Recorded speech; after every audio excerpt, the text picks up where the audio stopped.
ಓಂ ಶ್ರೀ ಗುರುಭ್ಯೋ ನಮಃ. ಅನಂತರಾಮಾಯಣ ಅಯೋಧ್ಯಕಾಂಡ ಮುಂದುವರಿದ ಭಾಗ. ಅದೃಷ್ಟದ ಆಟ.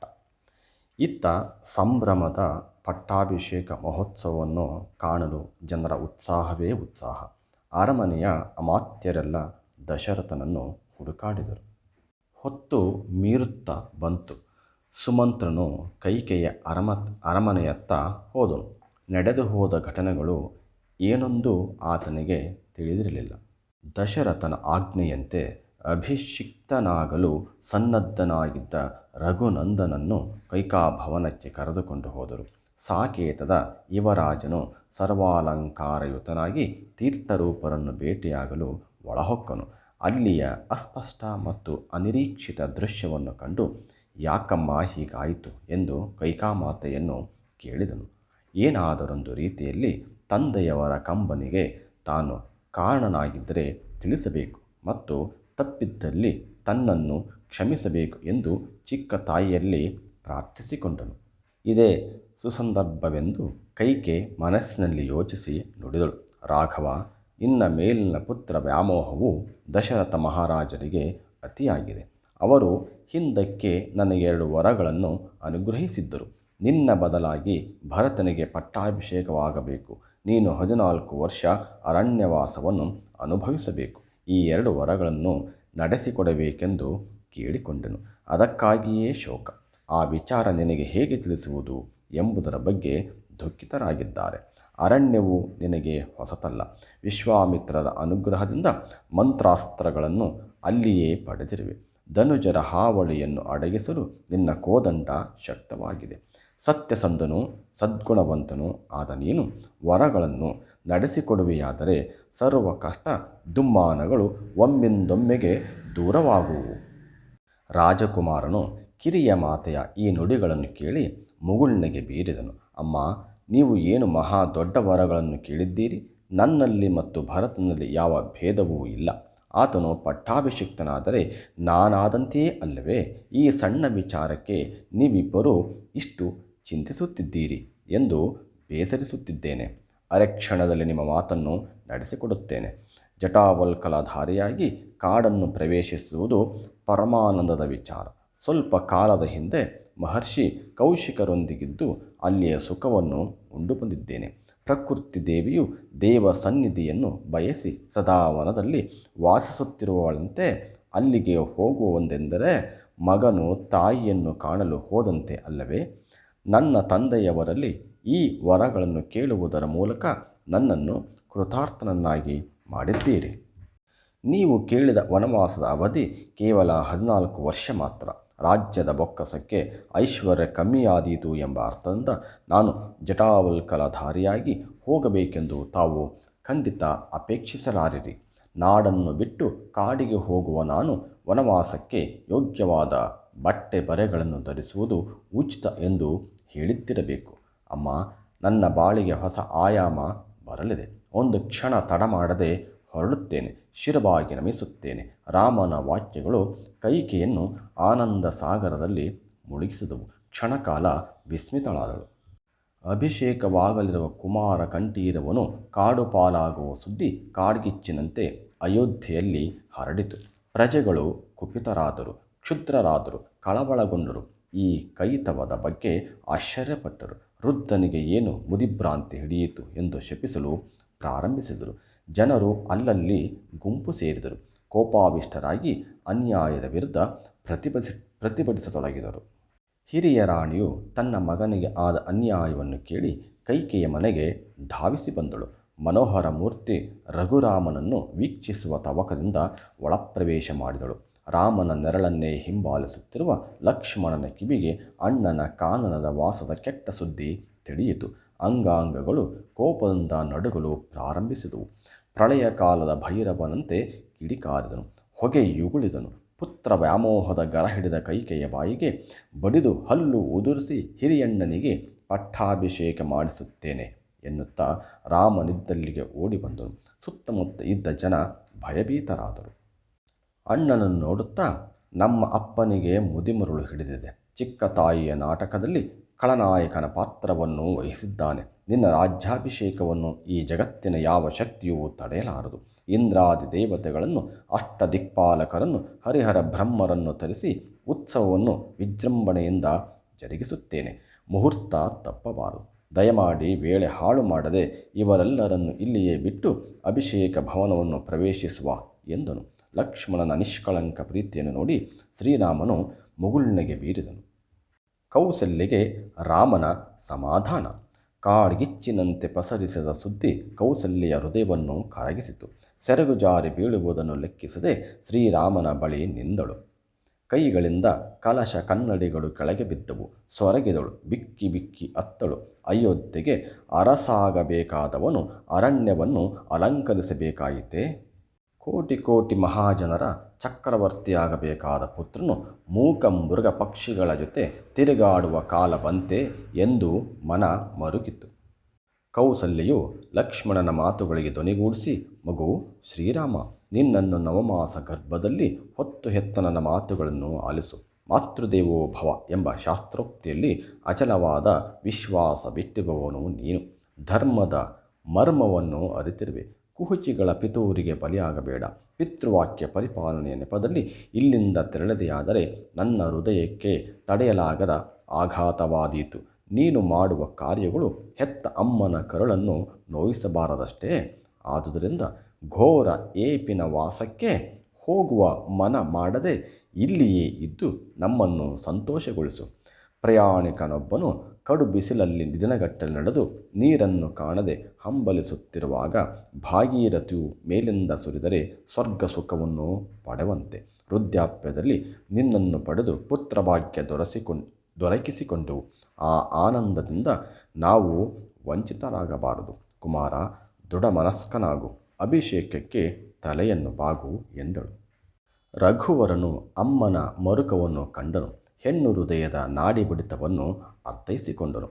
ತಾಯಿ, ನಾನು ಧರ್ಮಪ್ರಜ್ಞೆಯನ್ನು ಎಂದಿಗೂ ಬಿಡುವಂತಿಲ್ಲ. ಕಾಲಕ್ಕೆ ನಾನು ನೀನು ಎಲ್ಲರೂ ಅಧೀನರಷ್ಟೇ. ಸಮಯದ ವೈಪರೀತ್ಯವೋ ಏನೋ ನಾನು ಕಾಡನ್ನು ಸೇರಬೇಕೆಂದು ವಿಧಿಯ ಇಚ್ಛೆ. ಹಿಂದಿನ ಆದರ್ಶ ವ್ಯಕ್ತಿಗಳ ಜೀವನವು ನಮಗೆ ಸದಾ ಒಂದು ಪಾಠವಾಗಿರುತ್ತದೆ. ಅವತಾರ ಸ್ವರೂಪಿ ಪರಶುರಾಮನು ತಂದೆಯ ಮಾತಿಗಾಗಿ ಹೆತ್ತಮ್ಮನ ಕೊಲೆ ಮಾಡಿದನು. ಪಿತೃವಾಕ್ಯ ಪರಿಪಾಲನೆಗಿಂತ ಮೇಲಿನ ಧರ್ಮ ಯಾವುದಮ್ಮ? ನಾನು ದಶರಥ ಮಹಾರಾಜರ ವಾಕ್ಯವನ್ನು ಪಾಲಿಸುವುದರಿಂದ ಸೂರ್ಯವಂಶದ ಕೀರ್ತಿ ಧ್ವಜವನ್ನು ಎತ್ತಿ ಹಿಡಿದ ಹಾಗಾಗುತ್ತದೆ.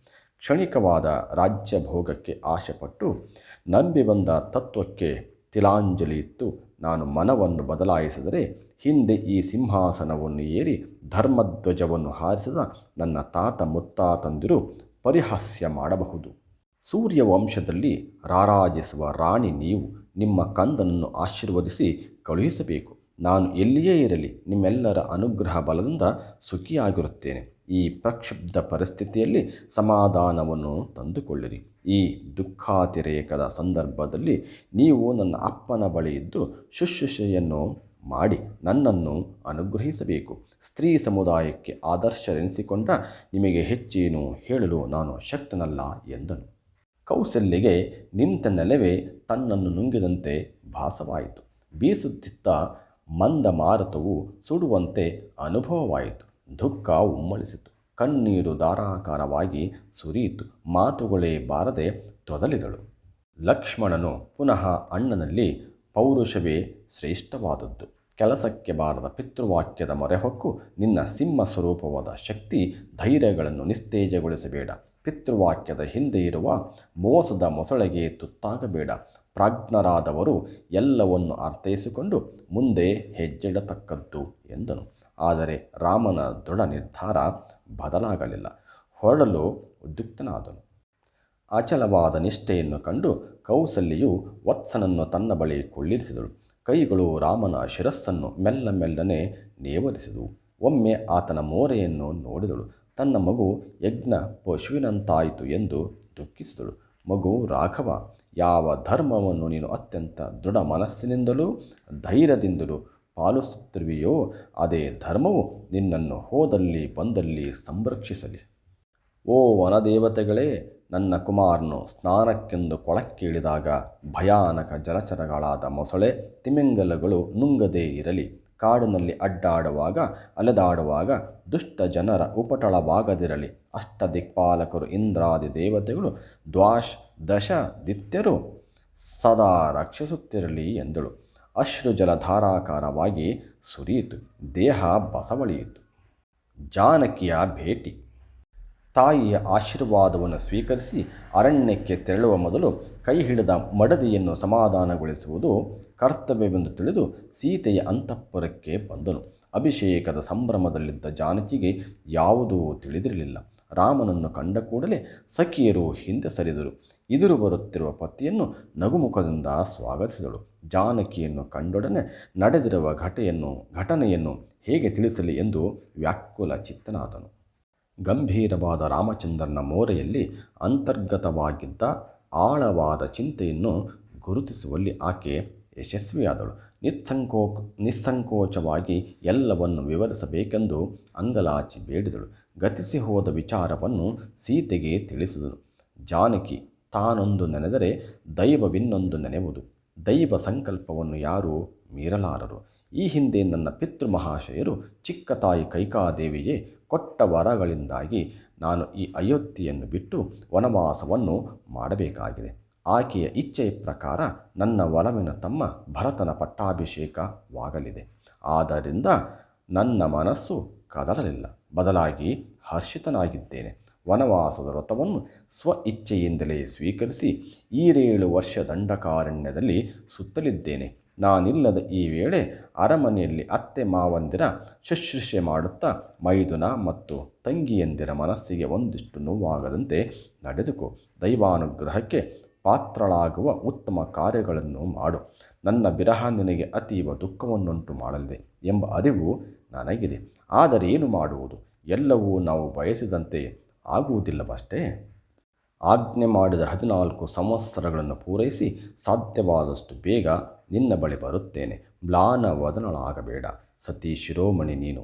ಜಗತ್ತಿನ ಸ್ತ್ರೀಯೆಲ್ಲರೂ ನಿನ್ನಲ್ಲಿ ಆದರ್ಶವನ್ನು ನೋಡಲು ಬಯಸುತ್ತಿದ್ದಾರೆ. ದುಃಖವನ್ನು ಸಹಿಸಿಕೊ. ನಿನಗೆ ಶುಭವಾಗಲಿ. ಈ ಮಾತುಗಳನ್ನು ಕೇಳಿದ ವೈದೇಹಿ ಬಿರುಗಾಳಿಯ ವೇಗವನ್ನು ತಡೆಯಲಾರದೆ ಬೀಳುವ ಬಾಳೆ ಗಿಡದಂತೆ ದೊಪ್ಪನೆ ಧರೆಗುರುಳಿದಳು. ಮತ್ತೆ ಚೇತರಿಸಿಕೊಂಡು ನೀವು ಘನಘೋರವಾದ ಕಾನನವನ್ನು ಪ್ರವೇಶಿಸಿ ಆ ಕಲ್ಲು ಮುಳ್ಳುಗಳ ಮೇಲೆ ಪಾದಗಳನ್ನಿಡುತ್ತಾ ಬಿಸಿಲ ಬೇಜಿಗೆ ದಣಿದು ಒಂಟಿಯಾಗಿ ತಿರುಗುವಾಗ ನಿಮ್ಮ ಕೈ ಹಿಡಿದ ಸಹಧರ್ಮಿಣಿ ಅರಮನೆಯ ಹಂಸತೂಲಿಕಾ ತಲ್ಪದಲ್ಲಿರಬೇಕೇ?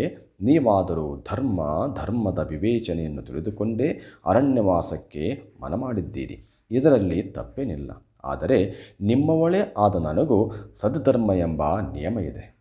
ಸ್ತ್ರೀಯಾದವಳು ಬಾಲ್ಯದಲ್ಲಿ ಮಾತಾಪಿತೃಗಳ ಆಶ್ರಯದಲ್ಲಿ ಬೆಳೆದು ವೈವಾಹಿಕ ಜೀವನದಲ್ಲಿ ಪತಿಯ ಜೊತೆಯಲ್ಲಿ ಇರಬೇಕು.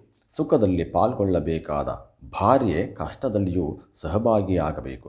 ಸಮರಸವೇ ಜೀವನ. ಧರ್ಮ, ಅರ್ಥ, ಕಾಮಗಳ ತೂಗುಯ್ಯಾಲೆಯಲ್ಲಿ ಸತಿಪತಿಯರು ಒಂದಾಗಿ ಬೆರೆಯಬೇಕು. ನನ್ನ ಅಪ್ಪ ಜನಕ ಮಹಾರಾಜರು ನನ್ನನ್ನು ಮದುವೆ ಮಾಡಿಕೊಟ್ಟಾಗ ಇಯಂ ಸೀತಾ ಮಮ ಸುತ ಸಹಧರ್ಮ ಚರೀತವಾ, ಈ ನನ್ನ ಮುದ್ದು ಮಗಳು ನಿನ್ನ ಭಾವಿ ಜೀವನ ಸಂಗಾತಿಯಾಗಿದ್ದು ಸಹಧರ್ಮಚಾರಿಣಿಯಾಗುತ್ತಾಳೆ ಎಂದರಲ್ಲವೇ? ನಾನು ನಿಮ್ಮನ್ನು ವಿವಾಹವಾಗಿದ್ದೇನೆ ವಿನಃ ಕೋಸಲದ ನೆಲವನ್ನಲ್ಲ. ನೀವಿಲ್ಲದ ಅಯೋಧ್ಯೆ ನನಗೆ ಮರುಭೂಮಿಯಂತೆ. ನಿಮ್ಮನ್ನು ನೆರಳಿನಂತೆ ಹಿಂಬಾಲಿಸುತ್ತೇನೆ. ಒಲ್ಲೆ ನೆನ್ನದೆ ಪತಿ ಧರ್ಮಕ್ಕೆ ಸರಿಯಾಗಿ ನನ್ನನ್ನು ಕಾಡಿಗೆ ಕರೆದುಕೊಂಡು ಹೋಗಿ ನಿಮ್ಮ ವ್ರತದಲ್ಲಿ ಪಾಲ್ಗೊಳ್ಳುವಂತೆ ಮಾಡಿರಿ. ನೀವಿದ್ದಲ್ಲೇ ನನ್ನ ಎಲ್ಲ ಸ್ವರ್ಗ ಸುಖವೂ ಇರುತ್ತದೆ.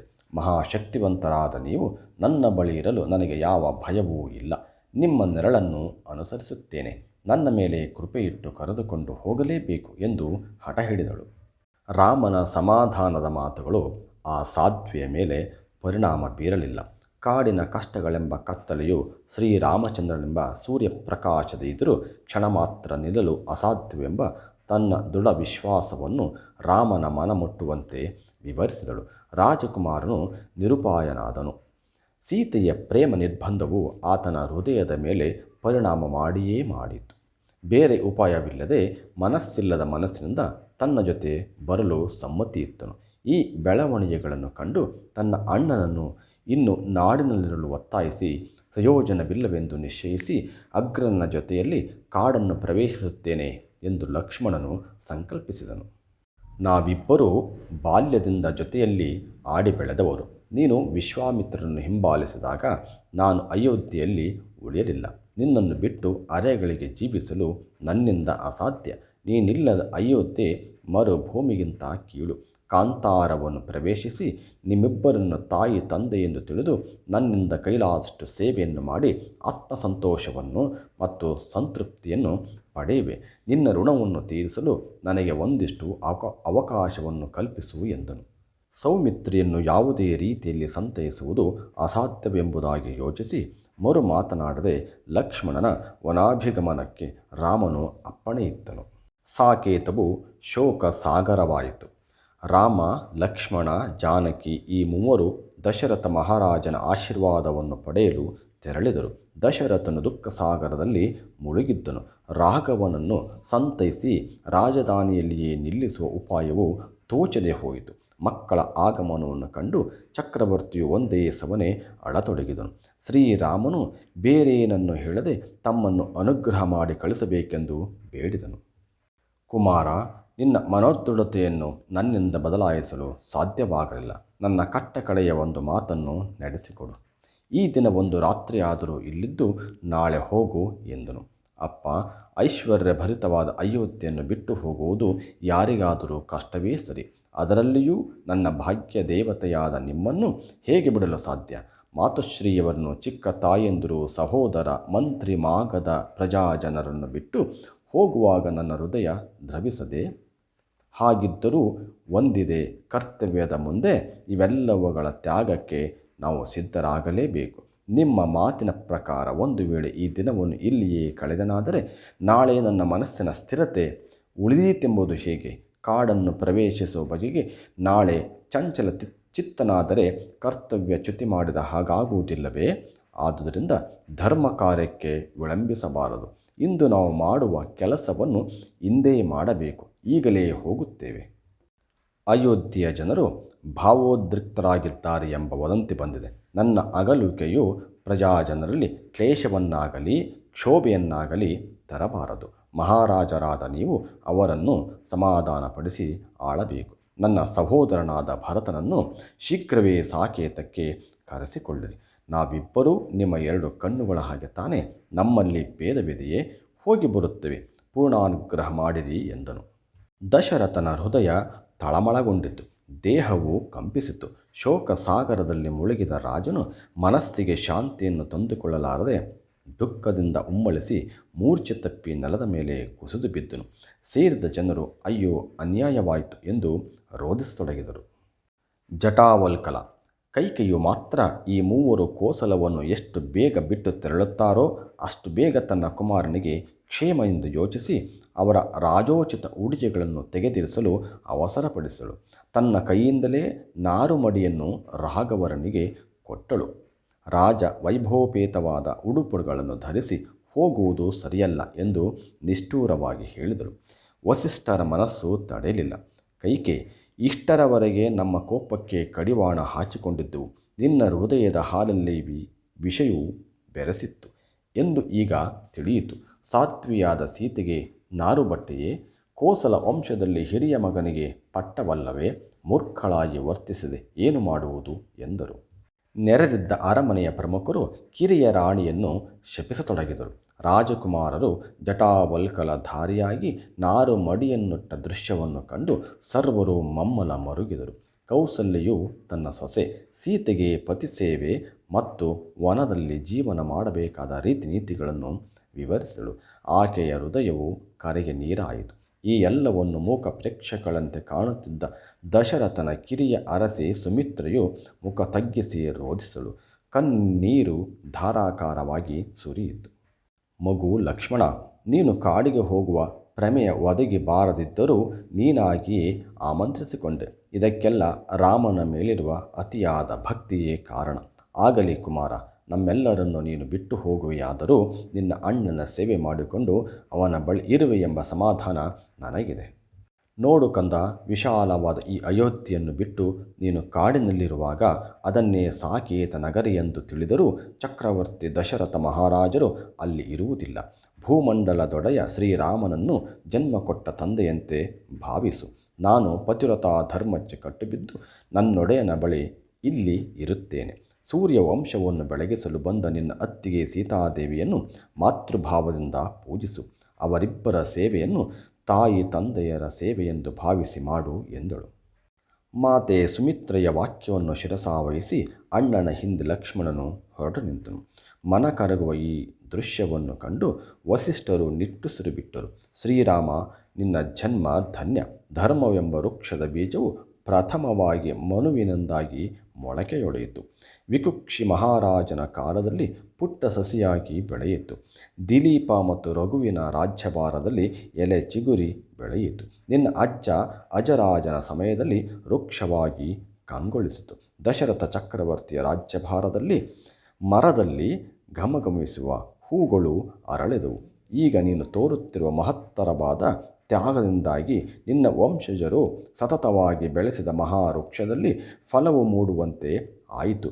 ವೇದೋಪನಿಷತ್ತುಗಳು ಸಾರಿದ ತ್ಯಾಗಮಯ ಕರ್ತವ್ಯ ಪೂರ್ಣ ಜೀವನವನ್ನು ನಿನ್ನ ಎಳೆ ವಯಸ್ಸಿನಲ್ಲಿ ಲೋಕ ಮೆಚ್ಚುವಂತೆ ಪ್ರದರ್ಶಿಸಿದ್ದೀಯ. ಧನ್ಯ ನಿನ್ನ ಬಾಳುವೆ. ಸತ್ಯಸಂಧನಾದ ನಿನಗೆ ಪರಮಾನುಗ್ರಹವಾಗಲಿ ಎಂದು ಆಶೀರ್ವದಿಸಿದರು. ಸರ್ವೇ ಜನೋ ಸುಖಿನೋ ಭವಂತು.